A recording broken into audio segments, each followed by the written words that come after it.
2026ರಲ್ಲಿ ಯಾರೆಲ್ಲ SLC PUC exams ಅನ್ನ ಬರೀತಾ ಇದಾರೆ, ಸೊ ನಿಮ್ಗೆ ಎಕ್ಸಾಮ್ ಕ್ವಶನ್ ಪೇಪರ್ ಲೀಕ್ ಆಗಿದೆ ಅಂತ ಆರ್ಟಿಕಲ್ಸ್ ಗಳಲ್ಲಿ ಮತ್ತೆ ನ್ಯೂಸ್ ಗಳಲ್ಲಿ ನೀವು ಕೂಡ ನೋಡಿರ್ತೀರ. ಸೊ ನಮ್ಮ ವೆಬ್ಸೈಟ್ ಅಲ್ಲಿ ಇದ್ರ ಬಗ್ಗೆ ಕೂಡ ಒಂದು ಆರ್ಟಿಕಲ್ ಅನ್ನ ಬರೆದಿದ್ದೀನಿ ಅಂಡ್ ಇದರಲ್ಲಿ ನಿಮ್ಗೆ ಕೆಲವೊಂದಿಷ್ಟು ಇಂಪಾರ್ಟೆಂಟ್ ವೆಬ್ಸೈಟ್ ಲಿಂಕ್ಸ್ ಅನ್ನ ಕೊಟ್ಟಿದ್ದೀನಿ, ಅದನ್ನ ನೀವು ಚೆಕ್ ಮಾಡಬಹುದು.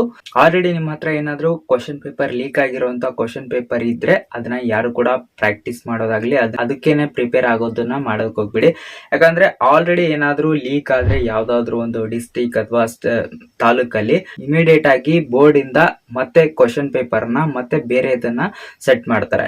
ಸೊ ಇದಿಷ್ಟು ನಿಮ್ಗೆ ನೆನ್ಪಿರ್ಲಿ ಅಂತ ಹೇಳ್ತಾ, ಆಲ್ರೆಡಿ ಯಾರಾದ್ರೂ ನಿಮ್ಗೆ ವಾಟ್ಸಪ್ ಅಥವಾ ಟೆಲಿಗ್ರಾಮ್ ಇನ್ಸ್ಟಾಗ್ರಾಮ್ ಯಾವುದೇ ಒಂದು ಸೋಷಿಯಲ್ ಮೀಡಿಯಾದಲ್ಲಿ ಮೆಸೇಜ್ ಅಥವಾ ಯಾವುದೇ ಒಂದು ಫಾರ್ವರ್ಡೆಡ್ ಮೆಸೇಜ್ ಗಳು ಬಂದ್ರೆ ನಿಮ್ಗೆ ಅದನ್ನ ಇಗ್ನೋರ್ ಮಾಡಿ.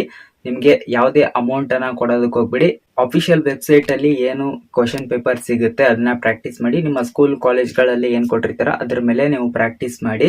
ಅಂಡ್ ನಮ್ಮ ಒಂದು ವೆಬ್ಸೈಟ್ ಅಲ್ಲಿ ಕೂಡ ನಿಮ್ಗೆ ಇಂಪಾರ್ಟೆಂಟ್ ಆಗಿರುವಂತ ವೆಬ್ಸೈಟ್ ಅನ್ನ ಕೊಟ್ಟಿದ್ದೀನಿ. ನೀವು ಗೂಗಲ್ ಅಲ್ಲಿ ರಾಡ್ವರ್ಡ್ ಅಂತ ಸರ್ಚ್ ಮಾಡಿದ್ರೆ ಸಿಗುತ್ತೆ. ಐ ಹೋಪ್ ಒಂದು ವಿಡಿಯೋ ನಿಮ್ಗೆ ಯೂಸ್ಫುಲ್ ಆಗಿದೆ ಅಂತ ಅನ್ಕೋತೀನಿ. ಸೊ ನಿಮ್ಮ ಫ್ರೆಂಡ್ಸ್ ಗಳಿಗೂ ಕೂಡ ಒಂದು ವಿಡಿಯೋನ ಶೇರ್ ಮಾಡಿ. ಅವ್ರ ಕಡೆಯಿಂದನೇ ನಿಮ್ಗೆ ಈ ತರ ಇನ್ಫಾರ್ಮೇಶನ್ ಸಿಗೋದಲ್ವಾ, ಅದಕ್ಕೋಸ್ಕರ ಸಿಗೋಣ ನೆಕ್ಸ್ಟ್ ವಿಡಿಯೋದಲ್ಲಿ.